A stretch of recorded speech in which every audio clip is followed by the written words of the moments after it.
sehat, Bapak Ibu sekalian. Pertama-tama terima kasih atas kesempatan yang diberikan kepada kami dari Direktur Jenderal Perkebunan, Wakil Direktur Jenderal Perkebunan, ya. Yang terhormat para yang join di dalam webinar senis dalam rangka peluncuran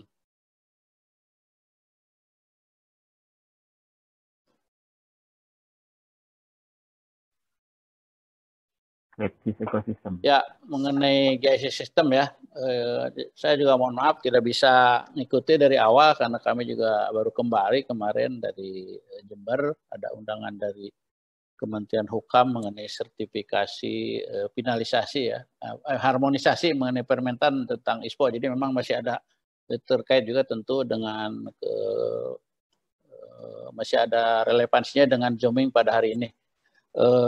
Kemudian Bapak sekalian memang di Direktur Jenderal Perkebunan mungkin kita masih agak bisa dibilang agak terlambat ya mengenai pemanfaatan untuk khususnya mengenai pendataan ini.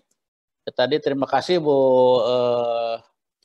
dari Bu Sofiati ya, Bu Riatus Sofiati tadi sudah menyampaikan. Jadi memang kami juga ada kerjasama dengan Balai Besar Sumber Daya Lahan mengenai khususnya mengenai sawit ini. Jadi Bapak sekalian memang saat ini fokus untuk tahap pertama memang adalah kepada mengenai pemetaan itu kepada sawit ya, karena memang ini juga menjadi dari target dari gerakan nasional ya penyelamatan sumber alam itu yang disupervisi oleh KPK yaitu ya yang menjadi target salah satunya mengenai perbaikan tata kelola dari mengenai perkebunan sawit di Indonesia. Mungkin lanjut saja. Jadi Bapak sekalian, mungkin di sini memang kami fokus kepada sawit karena memang sudah ada Impres ya nomor 6 tahun 2019 yaitu tentang rencana aksi nasional klub sawit berkelanjutan ya, yaitu RAN-KSB. Nah, ini Bapak sekalian memang dalam sawit saat ini sudah masuk ke dalam salah satu komoditas prioritas nasional ya, sehingga masuk ke dalam RPJMN 2019 sampai 2024 ya. Nah, mungkin next slide. Jadi di sini dari 5 komponen Bapak sekalian dari Impres nomor 6 tahun 2019 tentang RAN aksi kelapa sawit berlanjut adalah satu melakukan penguatan data ya. Nah, ini penguatan data, konsolidasi dan infrastruktur. Mungkin kami akan fokus di situ ya Bapak sekalian. Mengenai data ini tentu adalah mengenai data sawit ya, khususnya data tutupan. Alhamdulillah ini juga sudah ditetapkan ya. Mungkin next slide aja, tahun 2019 itu melalui Kementan mengenai tahun nomor 933 tahun 2019 tentang data luas tutupan sawit nasional ya. Itu 13,38 juta hektar. Tadi yang disampaikan Ibu Sofiati dari BBSDM memang kita tadi sudah menyelesaikan ya sedang diharmonisasikan itu mengenai berdasarkan kepemilikan yaitu kepemilikan kebun itu data perkebunan rakyat, perkebunan PBS, perkebunan besar swasta serta PTPN ya. Dan juga sudah data mengenai tanaman menghasilkan, tanaman belum menghasilkan, tanaman menghasilkan pada tanaman merusak. Tadi juga sudah disinggung mengenai program peremajaan sawit rakyat ya. Dan ini memang PSN ini menjadi salah satu program nasional sebetulnya ya. Karena ini dalam jangka 3 tahun itu 2020 sampai 2022 itu harus dicapai sekitar 500.000 hektar ya perkebunan peremajaan sawit rakyat ya di 22 sentra kelapa sawit di mana yang menjadi permasalahan mengenai tadi data tersebut ya, sehingga melalui kerjasama dengan Balai Besar tadi sumber daya lahan itu sudah diidentifikasi ada sekitar 27 28 juta hektar yang harus segera diremajakan. Mungkin terus saja ya kaitannya dengan sistem untuk yang pendataan ya terus saja next. Terus. Jadi kita tadi seperti saya sampaikan ada rekomendasi dari KPK ya mengenai perbaikan tata kelola kelapa sawit adalah mengenai penyusunan perbisian data perizinan ya. Kita sudah mengembangkan yaitu namanya SIPRIBUN yaitu Sistem Informasi Perizinan Perkebunan. Ini ditujukan kepada para pelaku usaha atau korporasi ya atau perusahaan baik itu PTPN maupun perkebunan besar swasta ya. Kemudian bagi pekebun atau perkebunan rakyat ya itu ada namanya surat daftar budidaya ya. Dan itu diperuntukkan bagi yang luasnya di bawah 25 hektar ya, sementara yang bagi SIPRIBUN korporasi yaitu di atas 25 hektar untuk kebun sawit. Mungkin terus saja ya. Terus ya. Jadi SIPRIBUN sendiri ini sudah di launching ya 20 Juli 2018 ya. Kami sudah merekam ada terakhir ada 2.126 pelaku usaha ya di 13 provinsi ya di 97 kabupaten yang sudah masuk ke dalam data SIPRIBUN. Mungkin bisa next slide. Nah ini sedang kita terus perbaiki ya mengenai SIPRIBUN ini ya. Nah ini mengenai fungsinya ini juga sebagai instrumen dalam rangka penguatan hukum terhadap kegiatan usaha mengenai perwujudan data perizinan yang konsisten dan jelas bagi seluruh pihak.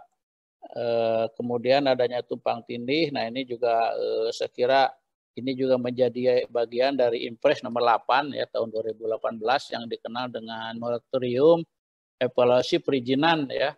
Dan 2 minggu lalu memang ini sudah ada webinar yaitu yang dikoordinir oleh Kementerian Perekonomian mengenai penyelesaian rencana penyelesaian yang tumpang tindih ya. Itu ada namanya tumpang tindih PITI ya.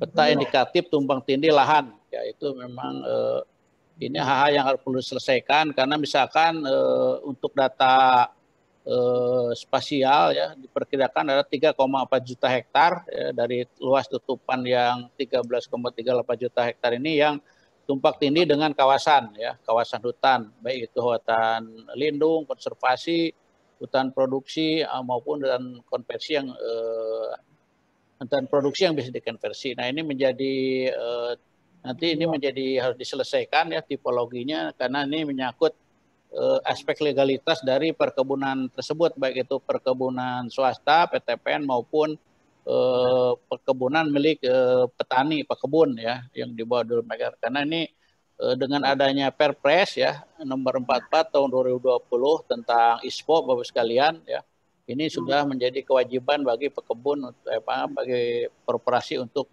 melakukan sertifikasi ISPO ya. Nah, sehingga menjadi aspek legalitas lahan ini menjadi target kita ke depan ya, dan memang ini karena lintas kementerian lembaga sehingga dikoordinasikan oleh Kementerian Perekonomian ya, karena menyangkut Kementerian Lingkungan Hidup dan Kehutanan ya, kemudian juga tentu mengenai HGU melibatkan Kementerian ATR BPN ya. Mungkin terus saja ya. Terus next ya. Mungkin langsung ke yang STDB aja ya. Ada slide STDB Bapak sekalian. Kalau SIPRIBUN seperti saya sampaikan itu diperuntukkan bagi kepada pelaku usaha atau korporasi ya. Sementara STDB ya itu surat tanda daftar budidaya ya. Nah ini mengenai alurnya ya, mengenai ini ya. Ini kita sudah menghasilkan. Nah ini mengenai STDB Bapak sekalian ya, itu surat tanda daftar budidaya itu diperuntukkan bagi kepemilikan untuk pekebun ya, yaitu di bawah 25 hektar ya. Nah ini alhamdulillah untuk tahun 2020 kita sudah mengalokasikan ya anggaran di APBN di 9 provinsi sentra sentra sawit ya, kita memberikan satu setup komputer, GIS, juga peralatan lain yang mendukung ya, dan ini juga banyak juga inisiasi Bapak sekalian ya dari CSO ya, yang dalam rangka membantu pendataan mengenai STDB ini ya. Dan ini juga sangat penting tentu pertama tadi kaitannya dalam rangka permajaan sawit rakyat ya, program permajaan juga dalam rangka tentu percepatan sertifikasi ISPO ya Bapak sekalian. Dan ini tentu melalui tadi RAN KSB ya, itu juga ada 14 instruksi ya dari Presiden kepada kementerian lembaga terkait ya, tadi dalam rangka tentu misalkan untuk penyelesaian yang kawasan hutan tadi ya, tentu ini terkait Kementerian Hidup dan Kehutanan, kemudian juga yang mengenai percepatan untuk sertifikasi ya, hak misalkan hak milik bagi petani pekebun yang sudah clean and clear, itu melalui teman-teman dari Kementerian ATR BPN, itu di dalam ini kan melalui RAN KSB ini ya Bapak sekalian ya.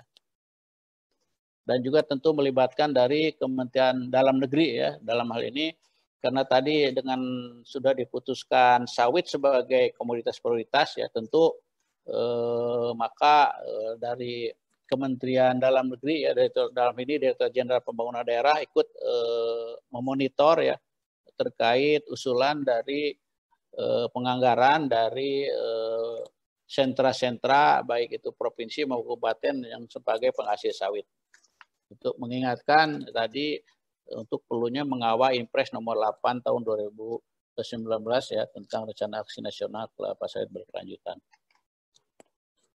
Kemudian terus jadi Bapak sekalian, memang ini STDB ini juga dari Bappenas ini mendorong ya untuk percepatannya, dan mudah-mudahan di 2020 ini juga bisa dipercepat ya. Nah, tentu tadi seperti disampaikan pembicara terdahulu, memang harapan kami tentu apabila dari misalkan dari pusat JSIPB ya tadi bisa ada aplikasi-aplikasi lain, tentu kita mungkin nanti harapan kami tentu yang bisa lebih mudah ya, walaupun memang banyak sekali dari CSO juga yang ke kami ya melakukan diskusi ya, dalam rangka tadi membantu percepatan mengenai khususnya mengenai STDB ini ya. Dan saya kira kita terbuka untuk bekerja sama, karena seperti disampaikan tadi Bu Sofiati pembicara dulu, memang untuk tahapan selanjutnya yaitu mengenai pendataan berbasis spasial untuk komoditas kakao ya. Karena memang juga sangat penting bahwa sekali ada gap ya antara industri ya, asosiasi industri, pihak industri kakao ya, dengan di Kementerian Pertanian ya, dalam hal pendataan, karena nanti berpengaruh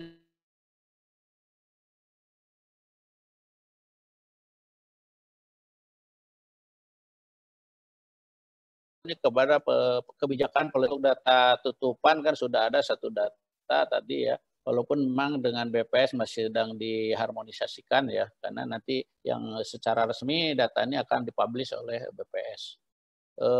Untuk kedepannya tentu tadi karena berdasarkan pengalaman kami ya pada saat penyatuan data untuk di kelapa sawit ya, memang ada juga waktu kita ground check kan ada juga yang memang nggak abu-abu gitu ya.